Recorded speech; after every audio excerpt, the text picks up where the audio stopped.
Welcome to SBPL Storytime and Craft. My name is Mr. Matt. I will be reading your story today, and Miss Jen will be here with your craft very, very soon. Today we're going to read a fun story called Carlo and the Really Nice Librarian.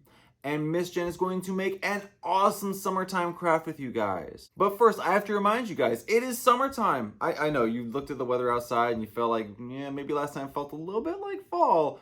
But no, it's the middle of summer, which means we're in the middle of summer reading. If you'd like to participate in our online summer reading program through the Read Squared app, you can read whatever you want. You can read however much you want. And in fact, the more you read, the more chances you have to win some of our awesome prizes in our end of summer drawing. All you have to do is go to sbpl.readsquared.com or download the Read Squared app onto your iOS or Android device, sign up for summer reading, start reading today, and you're off to the races. It's just so easy. All you have to do is read whatever you want, track how much time you read each day, and it'll keep track for you. So go to sbpl.readsquared.com or download the Read Squared app to your iOS or Android device today to start summer reading for South Brunswick Library. But before we read our story, let's do our opening song. Are you ready? All right, 1, 2, 3. If you're ready for a story, clap your hands. If you're ready for a story, clap your hands. If you're ready for a story, if you're ready for a story, if you're ready for a story, clap your hands. If you're ready for a story, honk your nose. If you're ready for a story, honk your nose. Well, it's time for us to read. So sit and listen, please. But if you're ready for a story, honk your nose. Good job. I think you're ready for a story now. So like I said, our story today is called Carlo and the Really Nice Librarian. And I love this story because I like really nice librarians. And this has a nice librarian in it. Are you ready? Let's read. Carlo and the Really Nice Librarian. One day, Dad took Carlo and Crackers to the new library.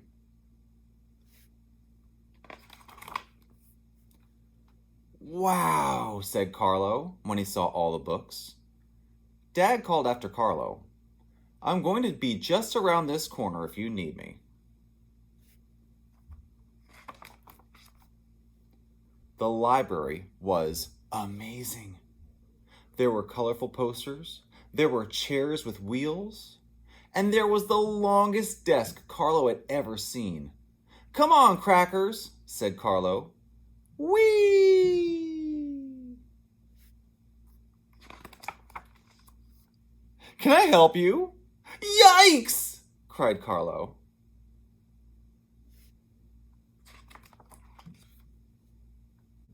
Hello, I'm Mrs. Chinsa. What's your name? Carlo, whispered Carlo. And who is this? Asked Mrs. Chinsa. That's Crackers. He's my cat.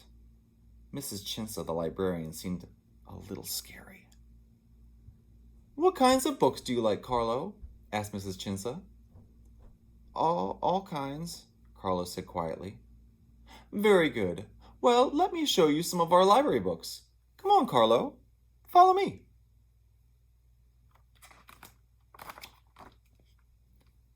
This is a good bedtime story, said Mrs. Chinsa. Just look at these beautiful pictures, Carlo. And this is a very exciting read.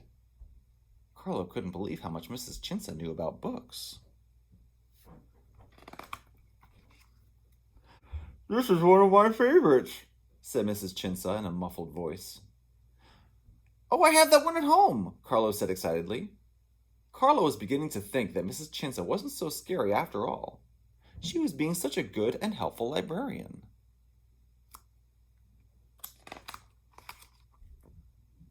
Would you like to read a book with me? Mrs. Chinsa asked Carlo. Carlo thought that would be fun. Brum, brum, he said when he saw the cars. Tick-tock, tick-tock, he said when he saw the clock.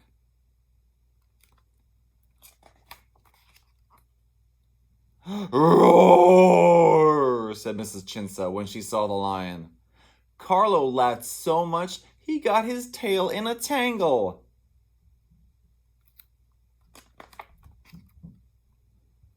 Next, Mrs. Chinsa asked Carlo to help her. You have such a lovely long neck, Carlo. Could you put these books on the top shelf? Carlo really liked helping Mrs. Chinsa.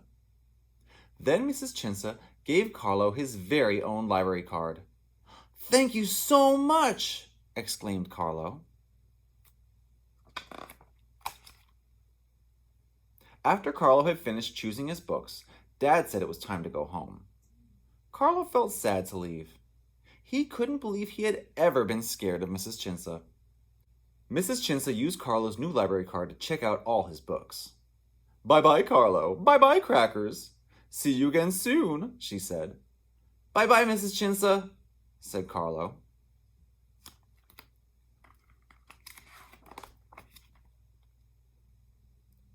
As soon as Carlo got home, he told Mom all about Mrs. Chinsa. She's really nice and a lot of fun, said Carlo. She sounds wonderful, said Mom. Then Carlo showed Mom his library books. It wasn't until Carlo opened his last book that he noticed something strange. There was a tiny bite-sized piece missing. Mrs. Chinsa really does love her books, said Carlo with a laugh. And that's the end of Carlo and the Really Nice Librarian. And I love that story for a number of reasons. The first one is because when Carlo first met Mrs. Chinsa, he wasn't sure about her. But once he got to know her, he realized she was really nice. So we can't judge somebody from the way they look when we first see them. We can't even judge them from the way they look, period. We really got to get to know somebody so we can get to know them completely. And then, you never know. They might be really nice and you might be really good friends. And the other reason I love that story is because, well, they're in the library. And I love being in the library and I love you guys being in the library. And honestly, we miss you guys in the library. But we're going to see you guys very soon back in the library. I know, we're already starting to make plans and we'll see you in the library very soon. And I can't wait. You know what else I can't wait for? I can't wait anymore for this summertime craft that Miss Jen has cooked up for you. Miss Jen, let's do this craft. Let's go. Hi guys, Miss Jen here. This is your morning's craft. We are making, can you guess? Jellyfish. Very, very easy. Let me tell you what you need. Scissors, yarn, tissue paper. Doesn't have to be tissue paper necessarily. It can just be yarn. But if you want to try both, it's great. Basically, anything like crepe paper or anything stringy, ribbon would work too. Okay? Markers. Glue and tape.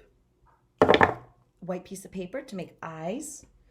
And the main ingredient is a piece of a cardboard egg carton.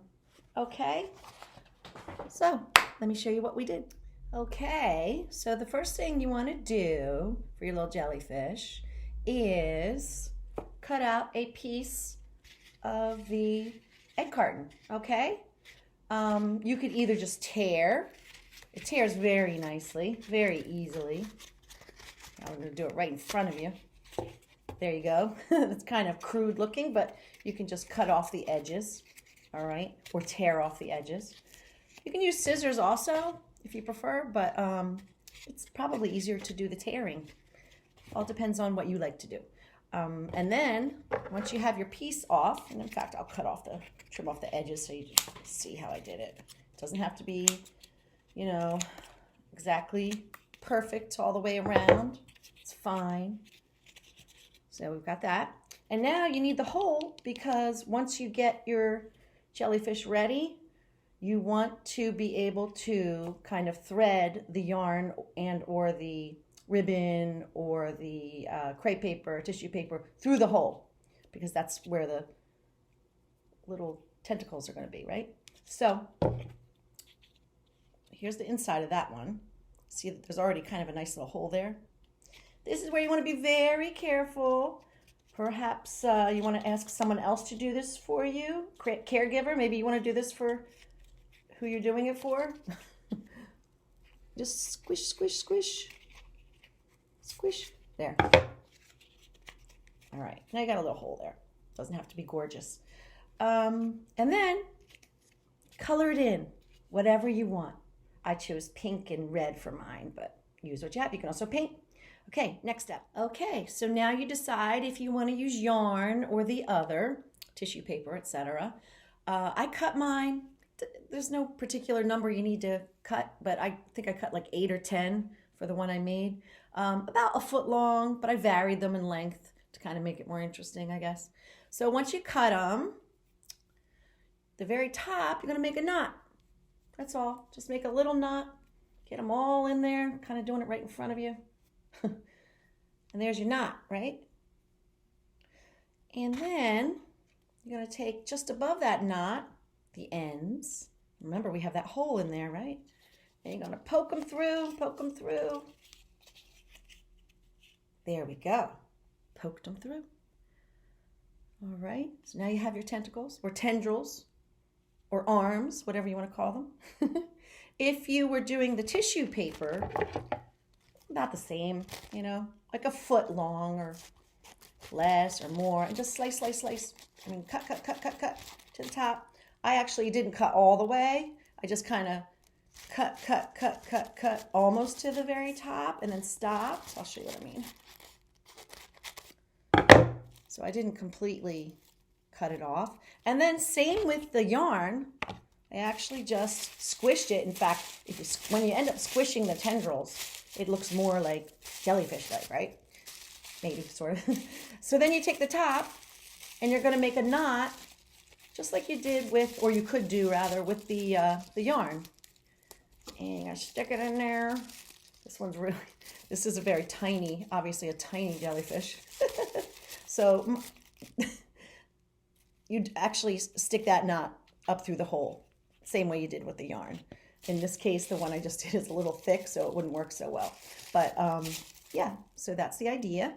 And let me show you the next step. So remember that the knot you make for your yarn or your tissue is going to be on the outside of your little jellyfish. So the knot will actually be on top, pushed through the holes. I hope that made sense. And they actually make great little handles. So you can, they can even be ghosts. I do notice though that the tissue paper holds up better as like using it as a handle, just because it's thicker, you know. And the yarn, since it's stringier, there's a chance your guy's gonna like slide down, but not easily actually. He's pretty much up there. So when I did make my yarn one, I'll show you. I had this much left. Remember, there's the knot. Pulled it through. And there's what's left. I just cut, you know, unless you want to make them have hair. Like that. So you don't really see it as much, but it's still a great little handle. Okay? And then the very last step would be eyes. So I just cut out white circles. Didn't measure or anything. And as you saw, I made little pupils. Big round eyes with big black pupils. Make them so cute. And that was it. I hope you liked it. Look, they spin great. This one especially. Woo, woo, woo, woo. Have fun, you guys. Have a great day. Thanks, Miss Jen. All right, boys and girls, that is all the time we have for our story time and craft today. I hope you had a really good time. I hope you enjoyed our story, our craft. Tomorrow, we will be doing story time together on Zoom at 11 a.m. If you would like an invitation to our live interactive face-to-face story time together, just send me an email, or you can leave a comment below on Facebook, and I will send you an invitation as soon as I can. But that'll be tomorrow, 11 a.m. It's a lot of fun. We do a lot of interactive games, show and tell. It is a blast. So if you'd like an invitation, please let me know. And of course, again, summer reading is upon us. We are in the middle of summer reading. If you would like to participate, if you would like to win prizes, if you would like to have a fun summer with your reading, all you have to do is go to sbpl.readsquared.com or download the Read Squared app, and you can start your summer reading program today, and it is so easy. But that's it for today, boys and girls. Until next time, stay safe, stay wonderful, and we will see you next time on SBPL Storytime and Craft. Have a great day, guys. Bye.